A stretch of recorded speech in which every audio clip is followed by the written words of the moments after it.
उपसर्ग और प्रत्यय के उदाहरण आज मैं लेकर आई हूँ। बहुत सारे एग्जाम्पल हैं।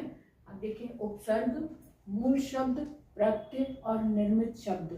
तो मूल शब्द में हमें ध्यान देना होता है। मूल शब्द में जब उपसर्ग लग जाता है तब शब्द क्या बनता है, और इसी मूल शब्द में जब प्रत्यय लग जाता है, मूल शब्द में उपसर्ग लग गया तो क्या शब्द बना, और उपसर्ग के साथ साथ प्रत्यय लग गया तो क्या बना, ये हम देखेंगे।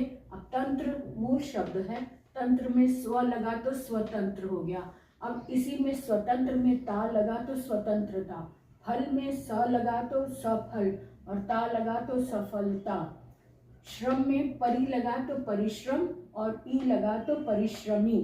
मान में अभि लगा तो अभिमान और ई लगा तो अभिमानी। नियत में नेक लगा तो नेक नियत और ई प्रत्यय लगा तो नेक नियति। मान में अप लगा तो अपमान और इत प्रत्यय लगा तो अपमानित। और गंध में सु लगा तो सुगंध और इत प्रत्यय लगा तो सुगंधित। नसीब में बद लगा तो बदनसीब और ई लगा तो बदनसीबी।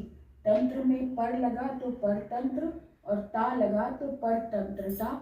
इस तरह से ये शब्द बने नए। इसमें स्व उपसर्ग भी लगा है और ता प्रत्यय लगा। स उपसर्ग, ये स्व उपसर्ग और ता प्रत्यय।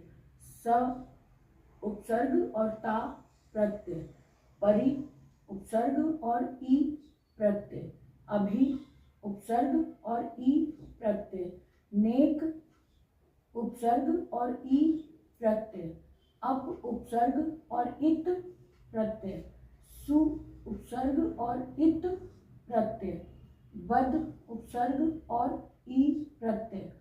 पर उपसर्ग और ता प्रत्यय।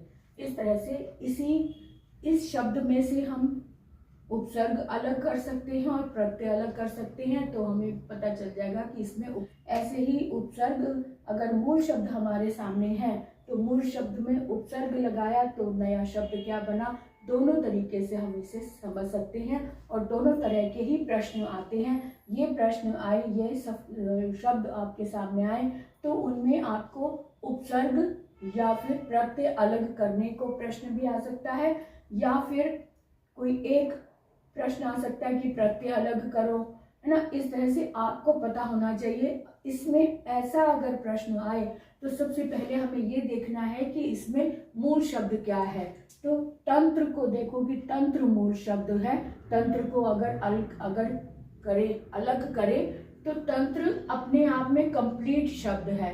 अगर इसको हम तोड़े त, तन और त्र अलग अलग करें तो कोई शब्द भी नहीं बनता, इनको मिलाकर ही शब्द बनता है, सार्थक शब्द बनता है।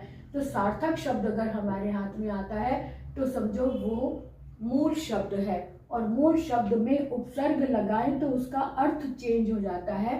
तो ऐसे में क्या क्या शब्द बन सकते हैं ये हम देखेंगे।